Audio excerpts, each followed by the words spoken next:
तो देखो अब हम आपका थोड़ा कूलिंग सिस्टम के बारे में जो है ब्रीफ आपका डिस्क्रिप्शन पढ़ते हैं, ठीक है। कूलिंग सिस्टम में आपकी क्या क्या थ्योरी के पॉइंट है वो देखते हैं। सबसे पहले कूलिंग सिस्टम का पॉइंट आता है कि मैक्सिमम टेम्परेचर कितना होता है किसी भी इंजन पार्ट का जिसके लिए हमें कूलिंग सिस्टम चाहिए। तो इट्स जो बहुत ही प्री डिफाइंड है, date is 1600 Fahrenheit.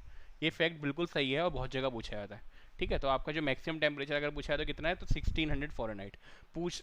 Second question ये बनता है कि अगर आप आईसी इंजन यूज़ कर रहे हो कूलिंग सिस्टम में तो कितने परसेंट हीट आपके एग्जॉस्ट में आती है और कितने परसेंट हीट जो है आपका सिस्टम रिमूव करता है और कितने परसेंट हीट जो है यूजफुल पावर में होती है। आप इंजन आपका इंजन ये रहा, आपने कूलिंग सिस्टम क्यों लगाया है, ताकि हीट रिमूव हो सके, इंजन यूजफुल काम कर सके भाई। तो अगर जितना भी अगर आपने कूलिंग सिस्टम इंस्टॉल कर रखा है तो 44 तो सिंपल 40%, 40% तो हीट चली जाती है एग्जॉस्ट में, बहुत फेमस क्वेश्चन है। तो 40% heat is transfer to the exhaust by the exhaust gases. 30% जो हीट होती है वो रिमूव होती है कूलिंग सिस्टम से। तो ये बहुत पूछा जाता है, with how much percent of the heat is removed by the cooling system, 30%। और जो बची हुई 30% है वो आपका यूजफुल वर्क में ही होगी यूज, ठीक है। तो 40% कहाँ चली गई, एग्जॉस्ट में bye the exhaust gases. The 30% is remove by the cooling system and the 30%, the rest 30% is use for the useful work for the engine use. तो तीनों के तीनों बहुत इंपॉर्टेंट है, बहुत जगह पूछे जाते हैं। दूसरा पूछा जाता है कि आईसी इंजन का ऑपरेटिंग टेम्परेचर क्या है। ये बहुत ही डिबेटेबल क्वेश्चन है क्योंकि इसके 3-4 क्वेश्चन है। पहला, आईसी इंजन का ऑपरेटिंग पॉइंट क्या है, ऑपरेटिंग टेम्परेचर रेंज क्या है। दूसरा, आईसी इंजन की मोस्ट एफिशिएंट टेम्परेचर रेंज क्या है।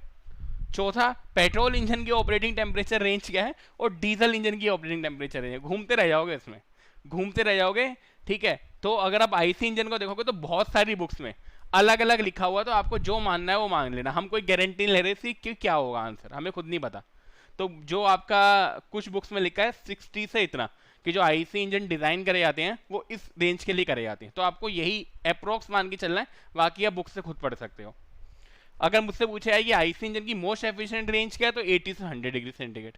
ये भी एक किसी बुक में लिखा है, किसी बुक में नहीं लिखा, तो ये दोनों फैक्ट खुद चेक कर लेना। अब क्वेश्चन बनता है पेट्रोल इंजन की, दो क्वेश्चन बनते हैं इसमें पेट्रोल इंजन में। कूलिंग सिस्टम पेट्रोल इंजन में कितना टेम्परेचर मेंटेन करता है और पेट्रोल इंजन की ऑप्टिमम रेंज क्या है। तो पेट्रोल इंजन की ऑप्टिमम रेंज होती है 71 टू 82, ये बहुत ही मेन है। और डीजल की होती है 88 से 90। ये इसमें कोई फैक्ट में ऐसा कोई प्रॉब्लम नहीं है, तो ये बहुत प्रिस्क्राइब फैक्ट है जो पूछे जाते हैं। तो पेट्रोल इंजन के लिए जो ऑप्टिमम रेंज है और कूलिंग सिस्टम जो है इतना टेम्परेचर मेंटेन भी रखता है पेट्रोल इंजन का, that is 71 to 82 degree centigrade, और इसका 88 टू दिस। तो ये आपको ध्यान रखने हैं। कुछ आपके फैक्ट से थोड़े थोड़े अभी स्टार्ट कर रहे हैं कूलिंग सिस्टम का। सारे फैक्ट डिस्कस नहीं करूँगा, बहुत जल्दी पढ़ेंगे क्योंकि मैं ज़्यादा कुछ पढ़ा नहीं रहा हूँ, तो मैं खुद ही पढ़ना है, थ्योरी थोड़ा ना पढ़ाऊँगा। अब एयर कूलिंग, वाटर कूलिंग बहुत ज़्यादा हो यार, पता है। एयर कूलिंग के अब 3 फैक्ट होते हैं। क्या होती है एयर कूलिंग, खुद से पढ़ लेना क्या होता है, ठीक है। एयर कूलिंग का सबसे मेन क्वेश्चन पूछा जाता है कि फिन्स के यूज़ करे जाते हैं ताकि इंक्रीज हो एरिया। देखो डायरेक्ट क्वेश्चन बता रहा हूँ, वो भी बहुत वो है कि आप यही पढ़ के निकल लो, तो वो भी फायदेमंद है, अपना अपना है। और जिसको डीप में पढ़ना है, जो मेरे को मैसेज आ रहा है, वो रिसर्च पेपर पढ़ लो। फिर जिसको डीप में पढ़ना है पढ़ लो रिसर्च पेपर, अब पता लगा आना 1 नंबर का भी नहीं है पेपर में। तो फिन्स के यूज़ करते हैं एरिया को इंक्रीज करने के लिए, ठीक है। और फिर अरे यार, ठीक है। फिर सिलेंडर, इससे पूछा जाता है कि आपके ये किस में यूज़ होता है, ये वाला वर्ड।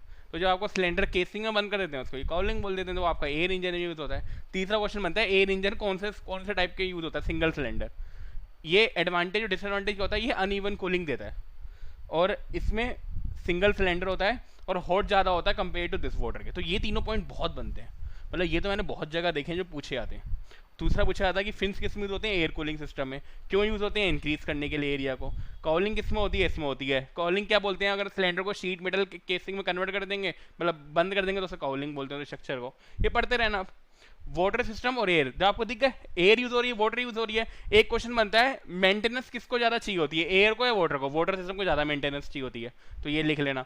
वाटर सिस्टम के 3 टाइप के होते हैं, ओपन जैकेट, थर्मोसाइपन और फोर्स सर्कुलेशन। ये बहुत पूछा जाता है। ओपन जैकेट में कुछ नहीं है, ये आपका इंजन का सिलेंडर है, सपोज करो पिस्टन मूव कर रहा है, उसके ऊपर हम वाटर से भरा हुआ एक जैकेट रख देंगे, वाटर को ठंडा कर रहा है, हीट ट्रांसफर कर रहा है, बस हो गया है, it is open jacket. Open jacket में ना कोई पंप होता है ना कुछ, इसमें एक ड्रेन प्लग दिया जाता है, तो पूछा जाता है ड्रेन प्लग किसने दिया था ओपन जैकेट में, सबसे सिंपल कंस्ट्रक्शन होता है। फिर आपका आता है थर्मोसाइफन, थर्मोसाइफन में आपको होता है रेडिएटर, टेम्परेचर गेज और ये सब मैकेनिज्म होती है। अब मैं इसको भी ज़्यादा नहीं पढ़ा रहा, इसका एक क्वेश्चन बहुत बनता है, मतलब अगर आएगा तो यही आएगा। फैन जो होता है, जो इसमें फैन यूज होते हैं, ठीक है, एयर को एंटर करने के लिए, सक करवाने के लिए, तो फैन किसके द्वारा ड्रिवन होता है, ये क्वेश्चन बहुत आता है। The fan is driven by the crank shaft with the help of the V belt, ये बहुत मेन है। फैन किससे ड्रिवन हो रहा है, with the help of the, ये एयर जो अंदर आ रही है, जो आपका फैन जो कर रहा है वो किससे ड्रिवन हो, बोलते हैं कैम शाफ्ट से, नहीं, it is driven by the cam shaft with the help of the V belt. दोनों क्वेश्चन बनते हैं, ठीक है। फोर्स सर्कुलेशन हम ढंग से पढ़ेंगे, ठीक है, फोर्स सर्कुलेशन हम ढंग से पढ़ेंगे क्योंकि वो बहुत इंपॉर्टेंट है, उससे आपके बहुत सारे फैक्ट बेस्ड क्वेश्चन बनते हैं, ठीक है। तो जल्दी जल्दी इसको लिख लो, ये आपका हो गया type of cooling system, circulation system, ये बहुत इंपॉर्टेंट है। ये मतलब जितने फैक्ट्स हैं ना आपकी कूलिंग सिस्टम के, मैक्सिमम फैक्ट आपके इससे ही होते हैं। तो इसमें क्या होता है, देखो सबसे पहले हम फोर्स वाटर सर्कुलेशन पढ़ते हैं और एक एक फैक्टर से डिस्कस करेंगे। ये आपका इंजन है जिसको मुझे कूल करना है, तो ये आपके इंजन सिलेंडर लगा हुआ है, यहाँ पे आपने वाटर को फिल कर दिया, ठीक है। यहाँ पे आपके एक थर्मोस्टेट वॉल्व है, यहाँ पे आपका एक फैन लगा हुआ है जो एयर को ब्लो कर रहा है, और यहाँ पे आपने एक लगा दिया सेंट्रीफ्यूगल पंप वाटर को ड्रॉ करने के लिए, ठीक है। तो बेसिकली इसमें क्या होता है, जल्दी करते हैं। सपोज करो टेम्परेचर राइज हो गया, और थर्मोस्टेट जो वॉल्व होता है, थर्मोस्टेट वॉल्व है, वो आपका टेम्परेचर पे काम करती है, ठीक है ना। वो टेम्परेचर देखेगी, टेम्परेचर ज़्यादा हो गया, सेंस करेगी टेम्परेचर को, वो ओपन हो जाएगी। सपोज करो टेम्परेचर आपका हो गया 150 डिग्री सेंटीग्रेड, सपोज करो यहाँ पे वाटर था, कूलिंग इंजन आपका काम कर रहा था, जो इंजन आपका क्या कर रहा है, हीट प्रोड्यूस कर रहा है, जिससे आपका यहाँ पर टेम्परेचर राइज हो गया, तो ये कूलिंग जो थर्मोस्टेट वॉल्व है जो ओपन हो जाएगी, क्योंकि इसका ये क्या है, टेम्परेचर को सेंस कर रही है। तो जैसे हाई टेम्परेचर को सेंस करा, वाटर आपका यहाँ से यहाँ मूव करा रेडिएटर में, ठीक है। वाटर आपका यहाँ से यहाँ मूव करा और आपके यहाँ से एयर आई, तो यहाँ से क्या हो रहा है, हॉट वाटर एंटर कर रहा है, और यहाँ पे जो इसको हमने क्या लगा रखा है, ठंडा करने के लिए यहाँ पे फैन लगा रखा है, एयर को ब्लो कर रहा है, तो ऐसे करके ये नीचे आएगा तो ठंडा हो जाएगा, फिर से यहाँ पे चले जाएगा। तो बेसिकली हिसाब से वर्किंग होती है। तो जैसे ही ठंडा पानी यहाँ से आएगा, फिर इसको ये टेम्परेचर मेंटेन रखेगा। तो कुल मिला के ऐसी कुछ वर्किंग है। सबसे पहला क्वेश्चन बनता है, ट्रैक्टर में कौन सा ट्रैक्टर में कौन सा कूलिंग सिस्टम यूज होता है, फोर्स सर्कुलेशन सिस्टम, सबसे ज़्यादा इंपॉर्टेंट मेन ये हो गया। रेडिएटर के पहले क्वेश्चन पढ़ते हैं। रेडिएटर का अगर आप देखोगे तो आपको देखना होता है कि रेडिएटर की कितनी लेंथ डिज़ाइन करी है। तो रेडिएटर की जनरली इतनी लेंथ डिज़ाइन करी जाती है कि आपका टेम्परेचर ड्रॉप जो है इतना हो, 5.5 से 8.8 डिग्री सेंटीग्रेड। ये बहुत ही फेमस क्वेश्चन है। How much temperature drop is preferred for the radiator, 5.5 to 8.5 to 8.8, बहुत ही मेन है। दूसरा रेडिएटर क्वेश्चन बनता है कि रेडिएटर को कितने घंटे बाद चेंज कर देना चाहिए। भाई इसका भी कुछ होगा कि इतने घंटे काम करेगा, तो आफ्टर 8 टू 10 आवर्स, अगर आपके 8 से 10 घंटे की वर्किंग हुई तो रेडिएटर को आप चेंज कर सकते हो। तीसरा क्वेश्चन बनता है रेडिएटर कितने टाइप का होता है। तो रेडिएटर आपके दो टाइप के होते हैं, ट्यूबुलर और दिस। एक क्वेश्चन बनता है हनीकॉम ट्यूबुलर किसको बोलते हैं, सेलुलर ट्यूबुलर को ही हम हनीकॉम बोलते हैं। तो बेसिकली रेडिएटर कितने टाइप का है, दो टाइप का है, ट्यूबुलर और सेलुलर। सेलुलर रेडिएटर का एक और नाम है डेट इज हनीकॉम। कैसे याद करोगे, CRT, cathode ray tube. Radiator R वाला हो गया, दो टाइप का है, ट्यूबुलर और सेलुलर। और सी से याद करो, सेलुलर को ही कॉम बोल रहे हैं, सी से इसलिए मैंने सेलुलर कॉम लिख दिया। बहुत फेमस क्वेश्चन है, ये पूछा गया है, कॉम रेडिएटर किसको बोलते हैं सर, सेलुलर को। सेलुलर है क्या, रेडिएटर है, थर्मोस्टेट वॉल्व है, ये है रेडिएटर है। तो ये क्लियर हो गया। एक क्वेश्चन बनता है जो आपका फैन ब्लो कर रहा है उसकी स्पीड कितनी होती है, 5 to 10 मीटर पर सेकंड। ये आपके यहाँ के क्वेश्चन कंप्लीट हो गए। एक क्वेश्चन बनता है फैन किससे ड्रॉ कर रहा है, फैन किससे आपका वो हो रहा है, रन किससे हो रहा है। So it is run by the V belt with it is run by the crankshaft with the help of the V belt, ठीक है। तो ये बहुत मेन है, we belt with the help of the crankshaft, ठीक है। अब एक क्वेश्चन बनता है रेडिएटर में ऊपर से क्या एंटर करता है, जो हॉट वाटर होता है, या फिर हॉट वाटर कहाँ से कहाँ तक फ्लो कर रहा है। तो देखो कि हॉट वाटर आपको ऊपर से एंटर कर रहा है रेडिएटर में, तो it will flow from top to this, ठीक है। तो रेडिएटर में आपका जो हॉट वाटर होता है वो टॉप से यहाँ एंटर करता है, बॉटम कूल वाटर ये होता है बॉटम से एंटर करता है, यहाँ से आपका बॉटम से कूल वाटर एंटर करेगा। तो ये चीज़ें क्लियर हो गई, ठीक है। यहाँ पे आते हैं, थर्मोस्टेट वॉल्व का फंक्शन क्या होता है। इसका फंक्शन होता है to control the flow of the water. वो आपका फ्लो, क्योंकि जैसे वो टेम्परेचर को सेंस करेगी तो वाटर का फ्लो ही कंट्रोल करेगी। अगर टेम्परेचर ज़्यादा है वो ओपन होगी तो वाटर आपका यहाँ से मूव करेगा, it means it is controlling the flow of the water.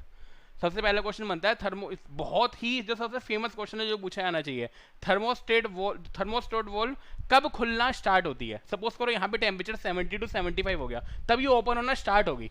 ये पूरी ओपन नहीं हुई है, ये स्टार्ट हुई है। दूसरा क्वेश्चन बनता है पूरी ओपन कब होगी? पेट्रोल इंजन में होगी 82 डिग्री सेंटीग्रेड पे, डीजल इंजन में होगी 88 से 90। ये बहुत इंपॉर्टेंट क्वेश्चन है कि 70 टू 75 पे ये ओपन होना स्टार्ट होगी, 82 पे पेट्रोल इंजन के लिए पूरी हो जाएगी, 88 से 90 पे डीजल इंजन के लिए पूरी हो जाएगी। दूसरा क्वेश्चन बनता है थर्मोस्टेट वॉल्व जो है कितने टाइप की होती है?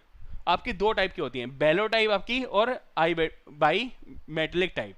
एक क्वेश्चन बनता है बेलो टाइप में कौन सा आपका लिक्विड यूज होता है, तो ये याद करना पड़ेगा अल्कोहल ईथर। बहुत ही फेमस क्वेश्चन है। तो बेसिकली अगर आप देखोगे तो ये लॉन्ग टर्म में याद करना बहुत आसान है। तो थर्मोस्टेट वॉल्व को याद कर लो, सेकंड नंबर मतलब बीवी, तो दोनों बी से हैं, बेलो भी बायोमेटेलिक भी। बेलो वाला बिलो है, जो बिलो है वो अल्कोहल पीता है, तो ऐसे कुछ ना कुछ करके याद करना पड़ेगा आपको। और बेलो वाला आपका ट्रैक्टर में यूज होता है। तो कुछ पूछा है कौन सी जो थर्मोस्टेट वॉल्व है जनरली आपकी यूज होती है ट्रैक्टर में, तो आपकी बेलो वाली होगी। वाटर पंप आपका कहाँ से कहाँ किस किस के बीच में लगा होता है, बहुत फेमस क्वेश्चन पूछा जाता है। तो ये लगा होता है आपका रेडिएटर और वाटर जैकेट में, ठीक है। तो आपका ये हो गया। वाटर पंप कौन से टाइप का होता है? सेंट्रीफ्यूगल टाइप का होता है, ठीक है। तो ये क्वेश्चन आपके कंफर्म हो गए यहाँ पर। अब आता है हीट रिजेक्शन रेट कितना होता है कूलिंग सिस्टम का। तो अगर हीट रिजेक्शन अगर वो 1 किलोवाट ब्रेक पावर प्रोड्यूस कर रहा है तो जनरली इसका हीट रिजेक्शन रेट होता है 0.56 टू 0.94 किलोवाट। तो इट्स 0.56 किलोवाट पर किलोवाट होता है ब्रेक पावर प्रोड्यूस्ड, ठीक है। दूसरा आता है वाटर फ्लो रेट। अगर वाटर को 1 किलोवाट पावर जो है रिमूव करनी है तो उसका फ्लो रेट कितना होना चाहिए? 0.16 लीटर पर सेकंड। जनरली कुछ बुक में ये 0.2 लीटर पर सेकंड भी है। सो इट्स अ 0.2 लीटर पर सेकंड पर kilowatt of the heat rejection, it's a water flow rate. एक क्वेश्चन बनता है अगर आप बॉइलिंग पॉइंट को जो आजकल के ट्रैक्टर आ रहे हैं, अगर मुझे 1 डिग्री सेंटीग्रेड से इंक्रीज करना है, ठीक है ना, तो आपका डेल्टा भी कितना चाहिए होता है? 4 किलो पास्कल। एक क्वेश्चन बनता है बॉइलिंग पॉइंट को अगर आप 125 डिग्री से सेंटीग्रेड करना है तो जो रेडिएटर का प्रेशर है वो आपका एटमॉस्फेरिक प्रेशर से कितना ऊपर होगा? 150 किलो पास्कल। इसके हमने फैक्ट चेक नहीं करे, आंसर किससे लिए हैं, तो ये अभी खुद भी चेक कर लेना एक बार। दोनों गेट में पूछे गए हैं अलग अलग टाइम पे, ठीक है, ठीक है। तो अगर मुझसे पूछेगा सबसे इंपॉर्टेंट क्वेश्चन कौन सा है थर्मोस्टेट वॉल्व का, कि कितने डिग्री पे पेट्रोल में कौन से टेम्परेचर पे फुल्ली ओपन होती है? That is 82। डीजल के लिए 88 से 90। कब ओपन होना स्टार्ट होती है? 70 से 75। सेंट्रीफ्यूगल पंप कौन सा पंप जो यूज होता है? सेंट्रीफ्यूगल पंप आपका किसकी से बीच में लगा होता है? 4 सर्कुलेशन सिस्टम में ही सेंट्रीफ्यूगल पंप यूज होता है, थर्मोसाइफन में सेंट्रीफ्यूगल पंप यूज नहीं होता। तो इन दोनों में मेन डिफरेंस यही होता है। रेडिएटर फैन किससे ड्रिवन होता है? रेडिएटर कितने घंटे बाद चेंज करना चाहिए? टेम्परेचर ड्रॉप कितना हो गया? एयर की वेलोसिटी कितनी हो गई? ठीक है। और ये क्वेश्चन ही बहुत बनता है, और इसके टाइप के क्वेश्चन भी बहुत बनते हैं। तो ये क्वेश्चन भी बहुत मैंने देखा है कि हनीकॉम किसको बोलते हैं? सेल्यूलर को बोलते हैं।